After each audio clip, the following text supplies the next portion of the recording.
Ladies and gentlemen, thank you for standing by and welcome to the Korn Ferry First Quarter Fiscal Year 2026 conference call. At this time, all participants are in a listen-only mode. Following the prepared remarks, we will conduct a question-and-answer session. As a reminder, this conference call is being recorded for replay purposes. We have also made available in the investor relations section of our website at kornferry.com a copy of the financial presentation that we will be reviewing with you today. Before I turn the call over to your host, Mr. Gary Burnison, let me first read a cautionary statement to investors. Certain statements made in the call today, such as those relating to future performance, plans, and goals, constitute forward-looking statements within the meaning of the Private Securities Litigation Reform Act of 1995. Although the company believes the expectations reflected in such forward-looking statements are based on reasonable assumptions, investors are cautioned not to place undue reliance on such statements. Actual results in future periods may differ materially from those currently expected or desired because of a number of risks and uncertainties which are beyond the company's control. Additional information concerning such risks and uncertainties can be found in the release relating to this presentation and in the periodic and other reports filed by the company with the SEC, including the company's annual report for fiscal year 2025 and in the company's soon-to-be filed quarterly report for the quarter ended July 31st, 2025.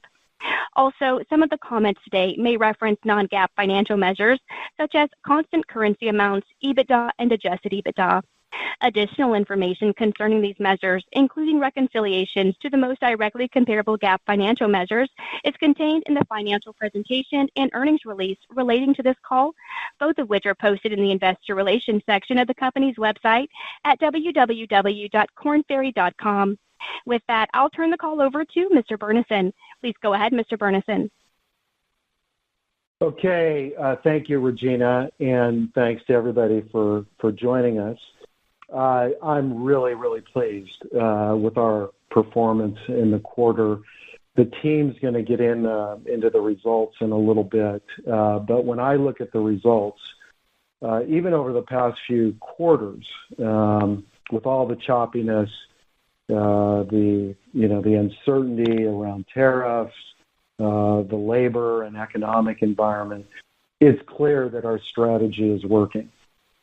In fact, when you consider our diversification strategy and the current and future demographic trends alone, the opportunity is immense. And I think that's evidenced this quarter by the growth in all of our solutions. And today we're driving performance with a far more sophisticated, holistic approach that delivers our expertise and robust IP through integrated solutions in every region of the world.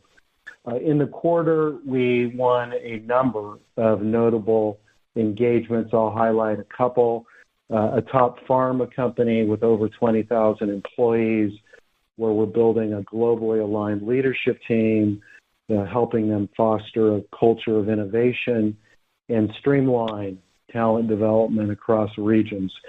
Part of a multi-year engagement, or a FTSE 100 retailer where we're now the exclusive assessment provider across all levels of the organization, using our consulting-led assessments and our digital at-scale solutions, with the ambition to deliver our capabilities from the shop floor to the boardroom. And finally, a top provider of HR management software, where we're going to deliver a subscription-based digital solution, a global leadership offering that includes content, instructor-led materials, micro-learning, and more, and that complements a consulting engagement that includes leadership assessments and coaching. And these are just, three examples of how we're integrating multiple solutions to create enduring client partnerships.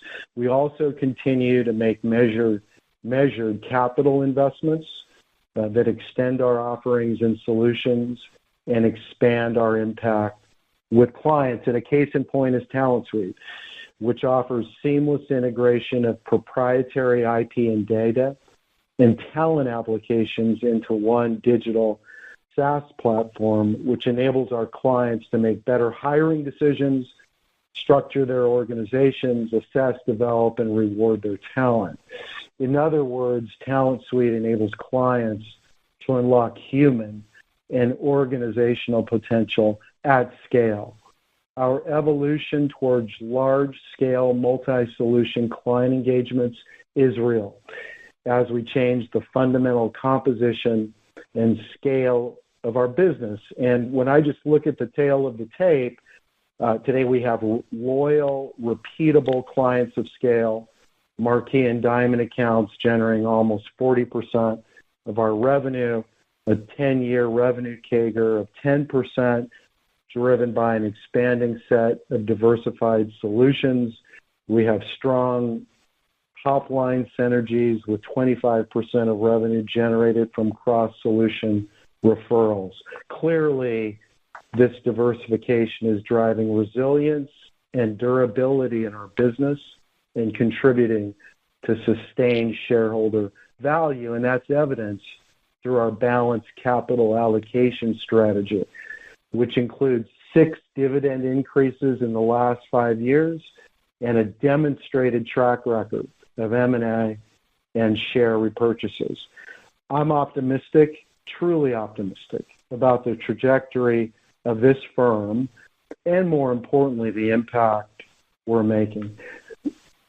We have a strong foundation with incredible brand permission that is fostering deep client relationships. We have relevant, diverse, scaled, and increasingly more integrated solutions that are even more closely aligned with the talent needs of our clients. And through our disciplined approach, I'm confident we are poised and well-positioned for the future. With that, Regina, I'll now turn it over to Bob. Bob, it's all yours. Great. Thanks, Gary, and good morning, good afternoon, depending on where you're at. The global business environment over the last quarter remained extremely uncertain, with many lingering economic challenges keeping investment spending cautious. Unresolved tariff issues added to ongoing geopolitical tensions. Readings on inflation caused uncertainties as to whether interest rates would remain higher for longer. And despite the impact of these uncertainties on business sentiment, our clients continue to see the impact and value of our services and solutions. Our financial results for the first quarter of fiscal 26 remain strong, providing further proof that our integrated business strategy, which is really diversified across industries, geographies, and solutions, is working. In fact, the current economic environment has created opportunity for Korn Ferry to really strengthen our client relationships and continue becoming a trusted global partner of choice, helping our clients solve complex talent and organizational performance challenges. And today, we're helping our clients resolve these challenges with both our skilled workforce and our proprietary data and IP, which is really a product of decades of behavioral science research.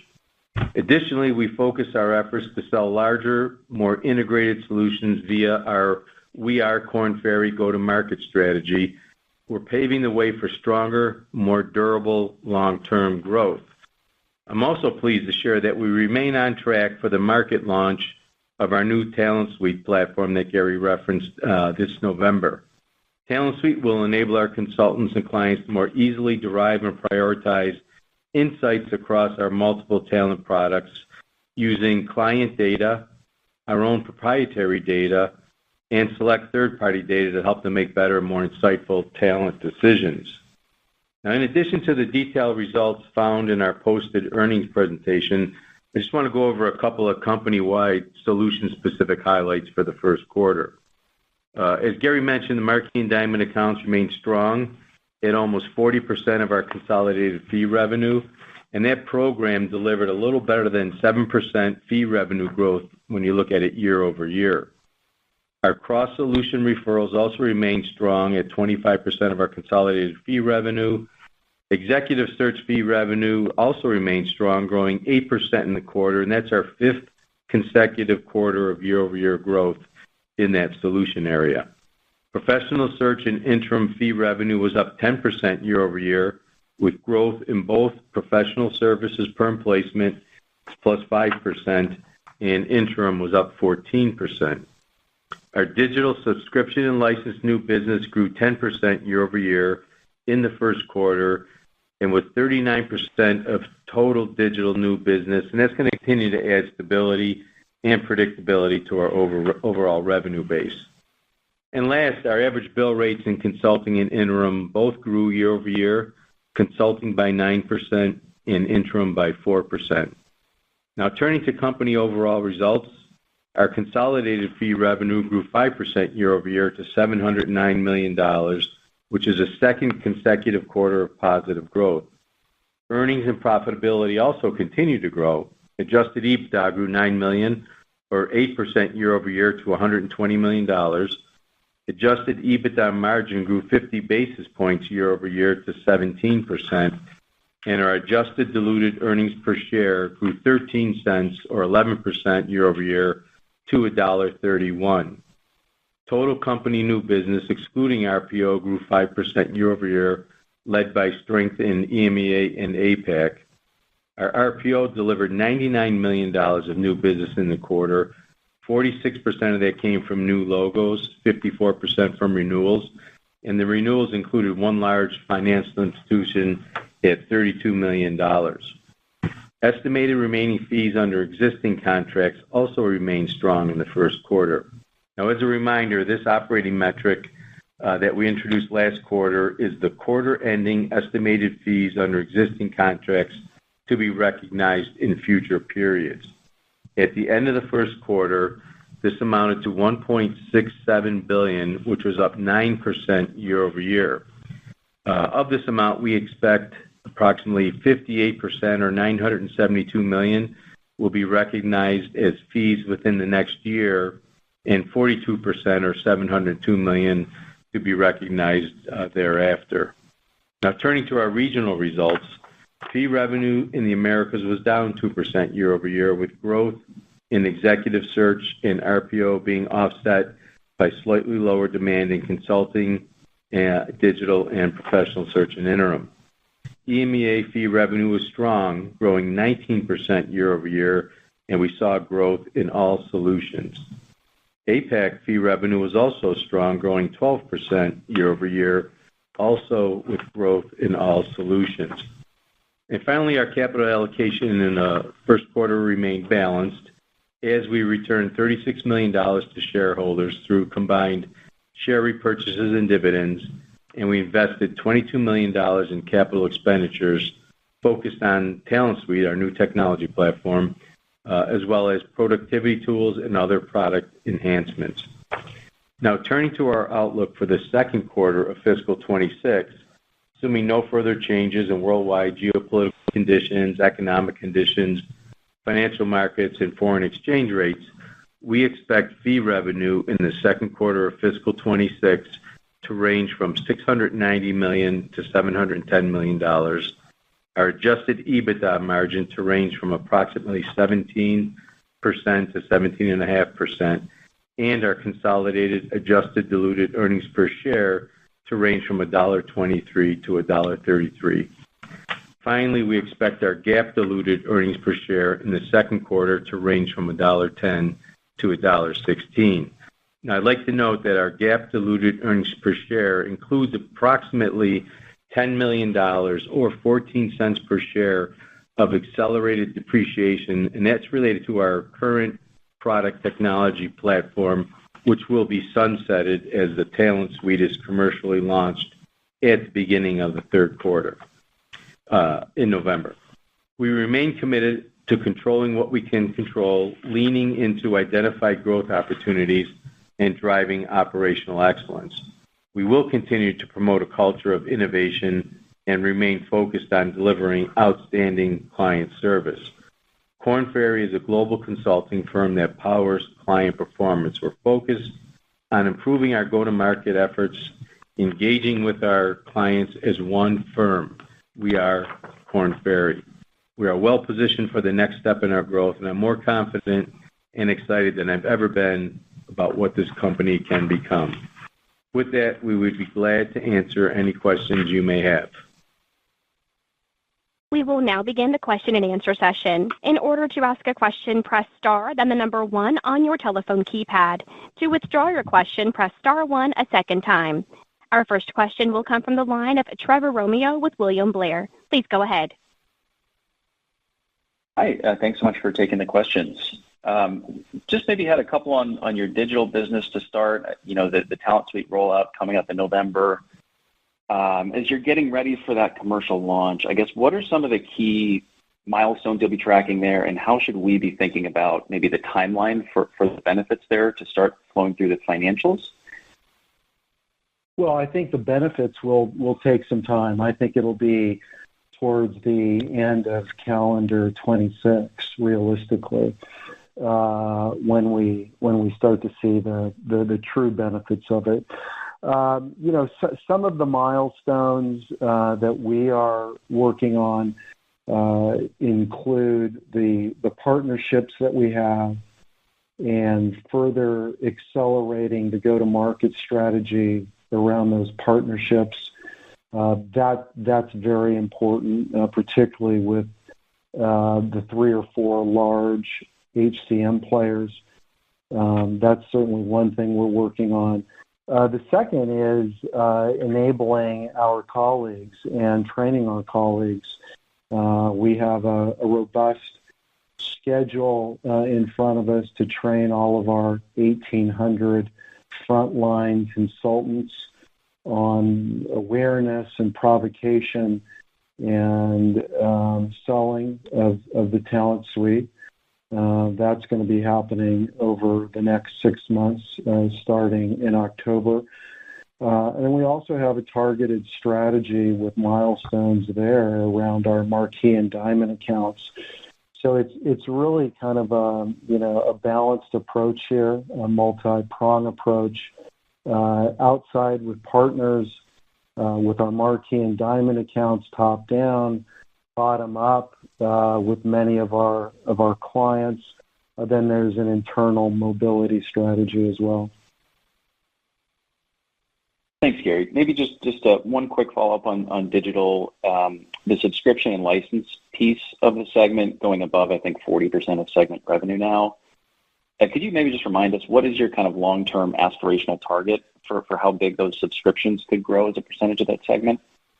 Well, we'd like to see it, be north of, say, 60%, but that's certainly not in the next several months. But I just think there's this opportunity to impact a lot of people's lives and the destination of organizations through our IP, and we just have to figure out the best way to drive scale. And I think the best way to drive scale in that business is through our partnerships that we have, and we that's something that we're going to pursue very aggressively. And Trevor, this is Bob. One thing I would add to that, as you think about Talent Suite, obviously selling subscriptions and licenses is important for us, but it is also, think about it as an enabler of the delivery of our other services and solutions. So whether it's talent acquisition, it's consulting, other areas in your organization are going to really benefit from having all of the assets, IP, data, content, what we call foundational assets at the center of the organization, right? And they're going to be able to gain much easier access and utilization of those. And then we have a reporting analytics layer, and then when you layer on AI and Gen AI, in terms of being able to access slice and dice data much faster, easier, quicker, you have to think about it more broadly than just selling subscriptions and licenses. Great, thank you. And then maybe one more, if you don't mind, maybe for you, Bob. Just on the guidance, I think typically Q2 is a little bit of a stronger seasonal revenue quarter for you. So I guess the guidance may be a slight dip at the midpoint sequentially for revenue. Can we just maybe reconcile that? Should we read that as a little bit of conservatism, or any reasons across the businesses that would make you think you wouldn't see a little bit of an uptick? I would say, Trevor, just given the the uncertainties in the backdrop out there, we're probably on a little bit on the conservative side. Okay, understood. Well, thanks very much. I really appreciate it. Our next question will come from the line of Toby Sommer with Truist. Please go ahead. Thank you. Wanted to ask what you're hearing from clients. You mentioned in that uncertainty out in the economy prompted some conservatism in guidance. We see the BLS revision lower here this morning for job creation over the last year. Maybe rates starting to come down here at the Fed sometime soon. What are customers telling you? Well, it depends where you are in the world. Look, everybody's got to play on the pitch. Everybody's dealing with the same economic and labor environment. I've spent the last several months with clients and colleagues in Europe, in many different countries, and I think broadly speaking, there's a great deal of optimism. In the Americas, I think people are dealing with the lack of pricing power and the fact that, costs have escalated 50% over the last 5.5 to 6 years. And, look, I'm not surprised at all by the downward revision in those BLS numbers. I mean, that's not shocking. There's been a labor recession for 2 years. And so companies they're not doing massive downsizing, but they're letting natural attrition take its course, and they're not replacing those hires. So then the other big theme, not only in Europe but in America and Asia, is, what does AI do long term in terms of how does an organization get work done, and with how many people? We've seen a really good rebound in Asia. And you see it in the numbers. Both Europe and Asia really performed well. It was fairly broad-based in both regions. Life sciences clients are, that's a tougher deal, as well as healthcare. We've seen a lot of great activity in industrial, which is 30% of the company. Private equity has been a source of significant strength because they have thousands of companies that are past their sell-by date.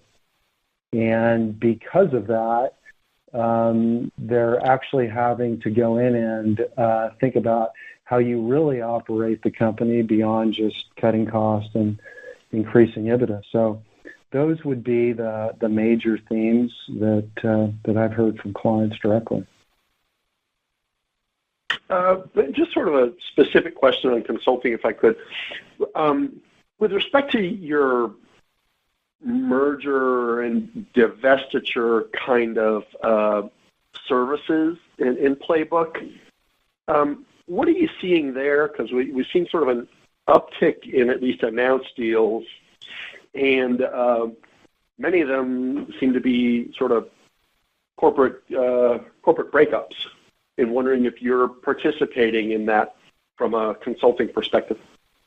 There's actually, there are a couple that we are participating. I can't talk about it, but there are a couple. But I think the bigger activity has actually been on the private equity side. And I think that's a direct result of, firms hanging on to portfolio companies longer and the work that has to be done beyond 3, 4, 5 years. Appreciate that. Last question from me is, if we do see an appreciable, uptick in demand or across the businesses and get a little bit faster revenue growth for the firm, do you have some excess capacity now, sort of in the businesses to be able to meet that, or might you need to step on the gas with hiring and have sort of flat to downish margins for a quarter or two while you ramp things up? No, we're continually managing that talent, and I do think that there is capacity, and I think the big question, what do you have to believe for this economic environment that we've seen now for a couple of years to actually turn? There's got to be some significant rate cuts. The Fed has been slow. It was never transitory several years ago. Anybody with any common sense could have said that. And, that's what you have to see to get this thing going. Hey, Toby, it's Bob. The other thing I would add to that, too, is we've got ourselves more formally organized around AI, Gen AI, and we're driving that into the organization. So from a capacity perspective, I would expect that to help us get through any groundswell that comes out of, a more rapid rebound. Thank you very much. Our next question comes from the line of George Tong with Goldman Sachs. Please go ahead. Hi, this is Sammy on for George. Could you talk about how consulting new business performed in the quarter? What is your outlook for consulting for the remainder of the year? And the key drivers behind your expectations? Well, I think it's going to depend regionally too. I'm not looking. I just don't think the economic environment, particularly, is going to change dramatically unless we see the Fed take action. I think it's been a very, very difficult consulting market for 8 quarters now. And, when you look at the overall firm results quarter on quarter in what I would characterize as a labor recession, it is incredibly, incredibly impressive. And so I would assume that in Europe and Asia, we're going to see continued momentum with our consulting solutions. And in the Americas, I think it's going to be a bit more challenging given the backdrop of what we're dealing with. And then the other move that we're making now, and this is not new, but many, many years ago, we said, look, we've got to get into bigger, larger scale, as Bob said, more integrated solutions, delivering impact to our clients. And so we purposely made an effort towards bigger, more transformational assignments. And it shows in the numbers. This isn't just rhetoric. When you look at the average, look at rate per hour as an example, that has gone up 50% from $300 an hour just a few years ago to now almost, $500 an hour, $470 an hour. When you look at the backlog is actually increasing in consulting. 42% of that backlog is engagements over $1 million. And when you look at the new wins, those are also, a good part of them, not the majority, but a good part are over $1 million. So what's happening is we're moving the entire organization towards more integrated solutions. The numbers reflect that. And with that then becomes a slower consumption by clients of the backlog. And so, when we look at new business, that was your specific question in consulting, in the quarter, it was decent. I mean, it was definitely, on the plus side. But I tend to look at the firm as a whole and, what we're doing there. And I just think you look quarter on quarter in an environment that's been very difficult, and looking at the company's profitability, it's impressive. Got it. And on digital, the number of consultants was down significantly this quarter. Could you talk about what drove the decision to reduce digital headcount, especially given you have the launch of Talent Suite coming up? And is the headcount now fully aligned with the current demand, or could we see further right sizing? Well, we are always managing the workforce, and so we've done it over the last 2 to 3 years. If you look at professional search and interim, for example, you'll find there that we've made significant changes in that workforce and repositioned that workforce, and we've done the same thing in digital. So, for us, it's around the firm, and it's not around these segments. It's around enabling the entire firm to be able to deliver the platform, and that platform is at its very, very foundation. How do you unlock human and organizational performance? How do you design an organization? How do you assess? What type of leaders do you need? How do you develop them? How do you pay them? That's what it's about. So it's not, strictly around the 236 digital sellers that we have. It's around the entire firm and the 1,800 frontline consultants that we have and their ability to deliver the entire firm. That's helpful. Thank you for taking my questions. Our next question comes from the line of Josh Chan with UBS. Please go ahead. Hi, Gary and Bob. Thanks for taking my questions. If I look at the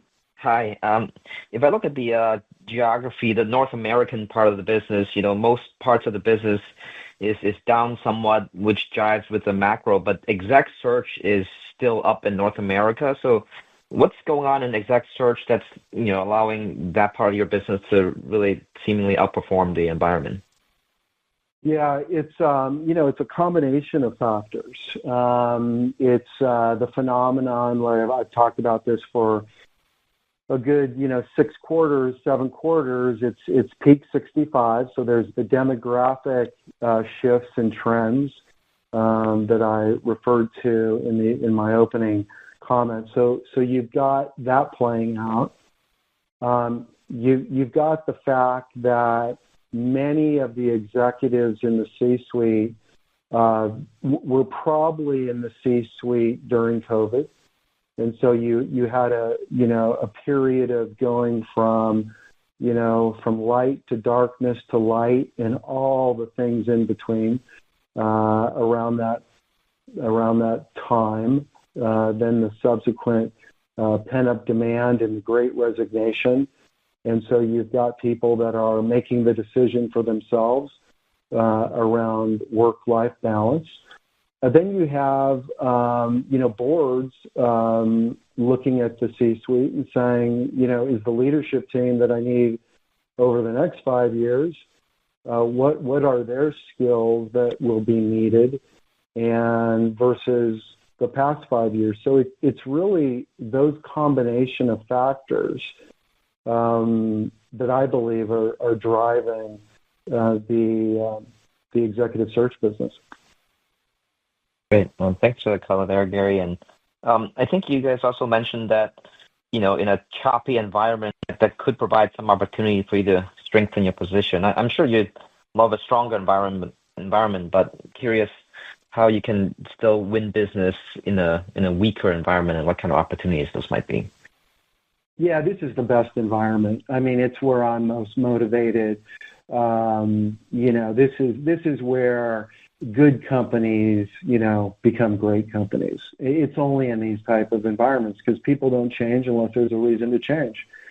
And I think the environment gives us that reason to change. So I look at it and it's not a question of just dealing with ambiguity, but it's embracing ambiguity. And I love the environment.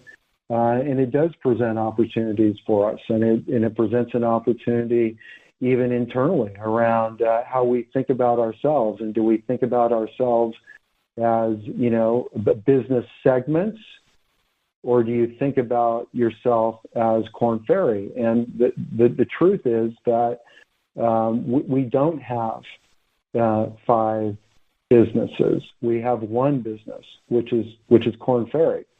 we have 5 solutions, but we have one business. And so the ability to change mindset in an environment like this, you have to take advantage of it.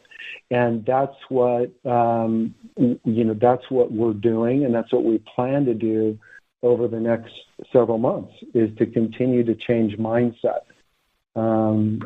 particularly around how we go to market. Great. Congrats on a good quarter. Yeah. Hey, Bob. One of the things that I've talked about quite a bit with investors is when the world is somewhat chaotic, it's actually, as Gary mentioned, a good thing for us. Think about COVID hit, everybody went home, work got done differently, different work had to get done, and organizations turned to us to help figure that out. Right now there's a lot of uncertainty out there. Gen AI is out there. How do I change?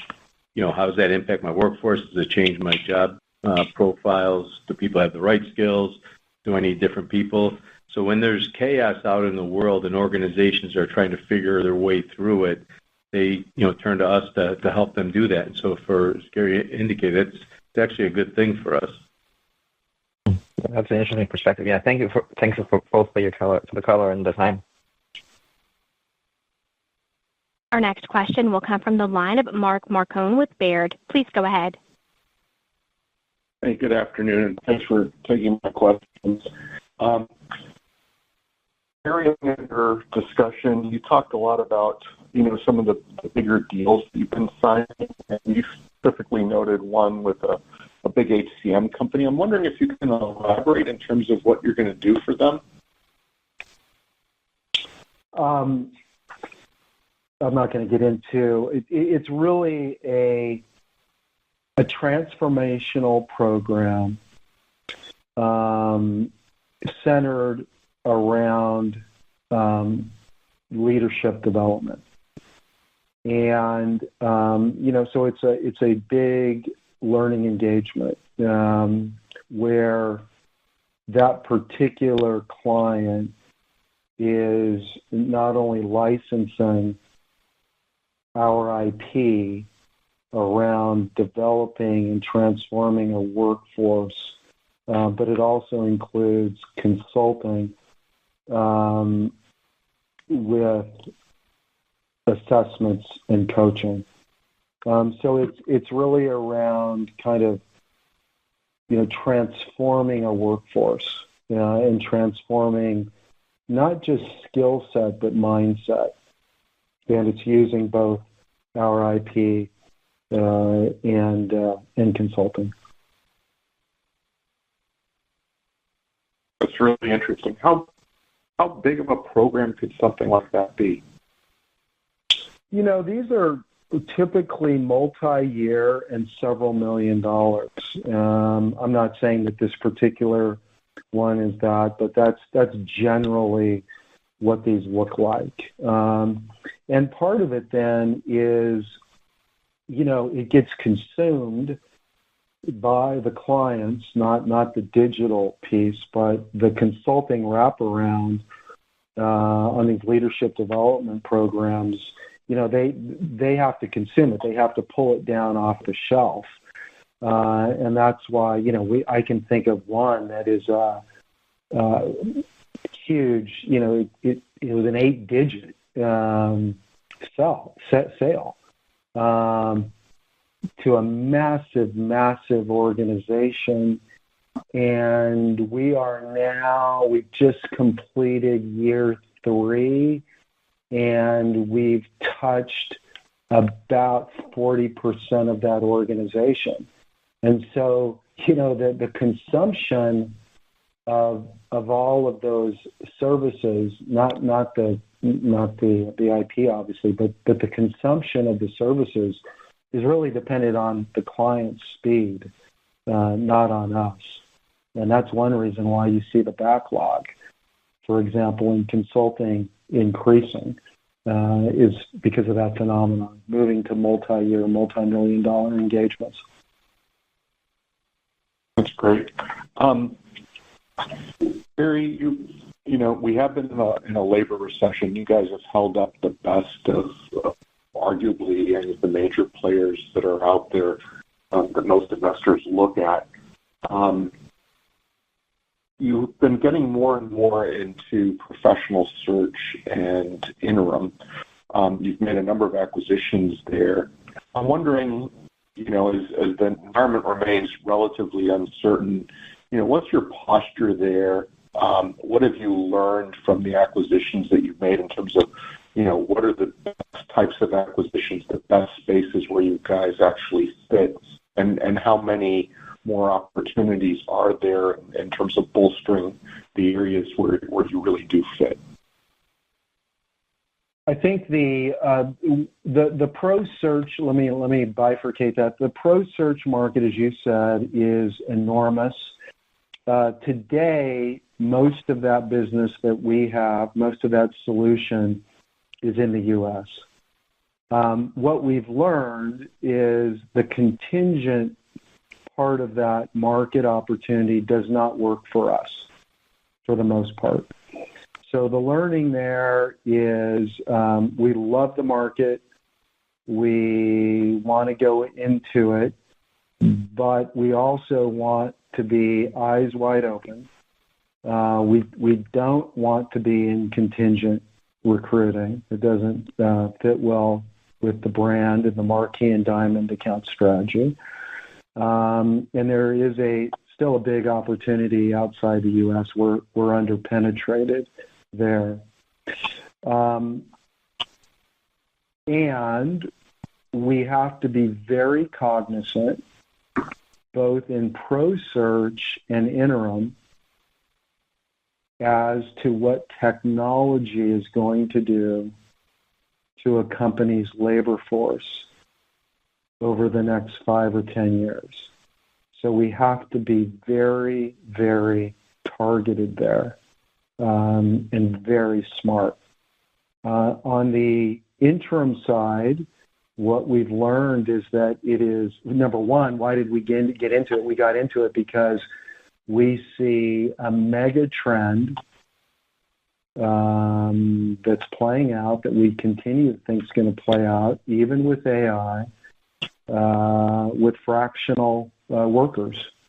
And so we think that mega trend is something that we should invest into. What we've learned there is that it is very synergistic with our brand. And similar to Pro Search, the opportunity is quite significant outside of the United States. And in fact, when you look at both Pro Search and interim, you would find that 70% or so of our solution today is in the United States, and there's an enormous market opportunity. I think you would see us on the acquisition side more oriented towards interim than pro search, because on the pro search side there are a number of transactions we could do today.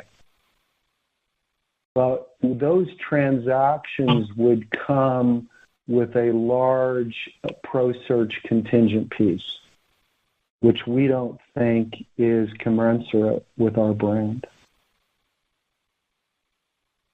Appreciate that answer. Hey, Mark, maybe a little bit more color. I think a couple things that for me that have been learning. Gary mentioned the synergistic and the the ability to sell across the organization within the interim business itself. Since we started down that path, we've created over 1,200 incremental opportunities by referring work across the system that never would have existed in those organizations had they stayed independent. And the other thing is, I talk to people in the field that I find very interesting is a lot of our clients are asking us, you do my perm hiring now, why wouldn't you help us with the interim or temporary labor force as well? So I think there's the market's huge, as Gary indicated, and there's great demand amongst our client base, and it is extremely synergistic as you bring it into this organization. Terrific. Thanks, Bob. And then can I just ask about AI? The twofold question. One is, clearly there's been a labor recession for anybody who's been following the labor market for some time. And the question revolves around, like, even if, we do see some, the Fed acting a little bit more actively, Gary, what do you think about this, the chance of uncertainty around AI kind of freezing, certain employers? And in some cases, we are actually seeing some situations where labor demand is being reduced by AI. So just wondering what you're seeing on the client front. And then secondly, you mentioned you're injecting AI into your processes. I'm wondering if you can be a little bit more specific in terms of, specific areas that you're injecting AI. How much are you spending there? And do you expect it to be an efficiency driver? And what's that impact going to be in terms of your own headcount? I'll let Bob, you can address the second part. I guess I would, none of us have a crystal ball. I would say when you look at take the America, there's no question that lower birth rates over the last 30 years are going to result in, significantly less people coming into the labor force over the next many years.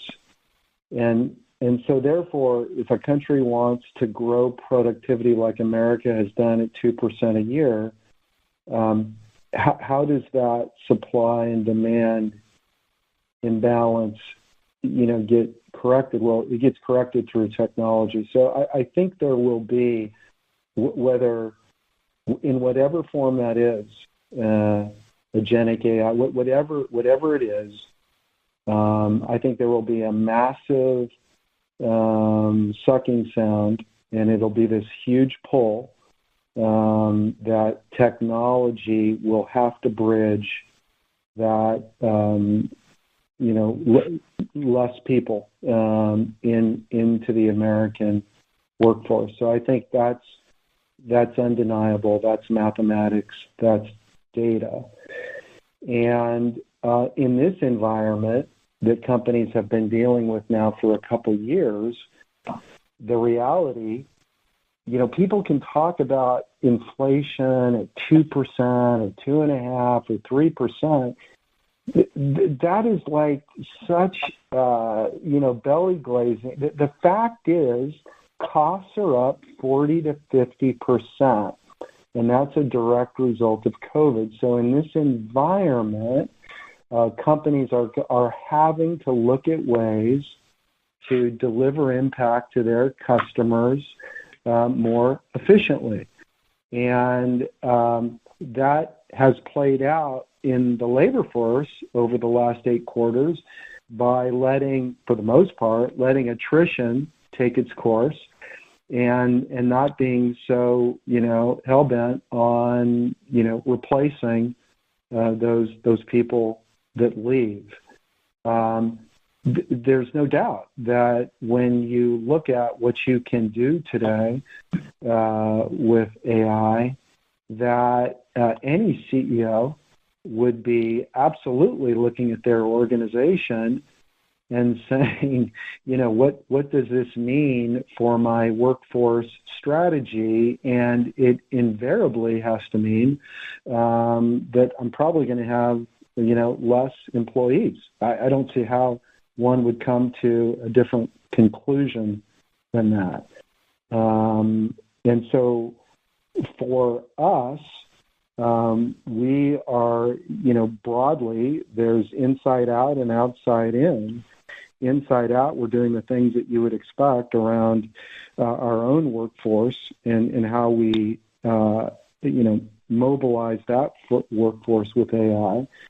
And then there's the outside in with our delivery of services, and not only the consulting engagements such as we have today, around going into an organization and saying, are they AI ready, which we have many of those engagements where we're actually using, again, our IP to assess and benchmark a company's, quote, AI readiness.